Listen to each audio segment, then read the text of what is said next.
Apa ini? Kita ada 4 Malaysia men's double pair pun masuk quarter final. Wah. Memang baiklah. Ini kalilah. Mungkin kita ada chance 4 Malaysia pair pun masuk semi final. Tapi before that, kita kena buat analisis dululah. Okay, so kita ada 4 Malaysia pair ialah Man Wei Chong Tee Kai Woon, Gosfei Izzuddin, Arif Yap Roy King dan juga Aaron Chia Sowick. 4 Malaysia pair pun masuk quarter final. So kita tengok dulu ada chance masuk semi final ke tak. Semua pun masuk. Okay, so yang pertama Kim Wan Ho Seo Seung Jae versus Man Wei Chong Tee Kai Woon. Yang ini I berasa susah sikit sebab Kim Wan Ho Seo Seung Jae mereka ialah tahun ini best pair. Mereka menang world number 1 dan juga world champion.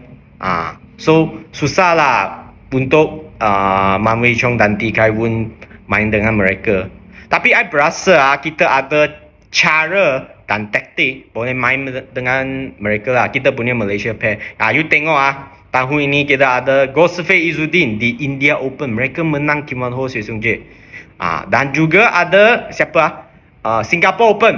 Aaron Chia dan Sowick pun menang Kim Wan Ho Seo Seung Jae. Dan yang ketiga ialah last week. Di Denmark Open kita ada Tan Wei Kiong dan Ashwin pun menang Kim Wan Ho Seo Seung Jae. So I rasa kita punya Malaysia pair ada cara dan taktik boleh menang Kim Wan Ho Seo Seung Jae. Kita tengok, cuba tengok. Okay, yang kedua ialah Gosfei Izzuddin versus Astrup Rasmussen dari Denmark. Yang ini I rasa tak ada masalah lah. Sebab Astrup dan Rasmussen sudah lebih tua lah.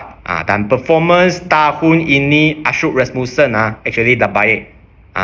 So I rasa tak ada masalah. Okay. Yang ketiga Alfian Fikri versus Arif Yap Roy King. Yang ini Alfian Fikri ialah baru punya pair. Tahun ini baru pair sahaja. Tapi mereka pair tak lama tau. Sudah main sangat baik.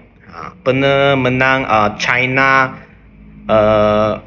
Open punya juara.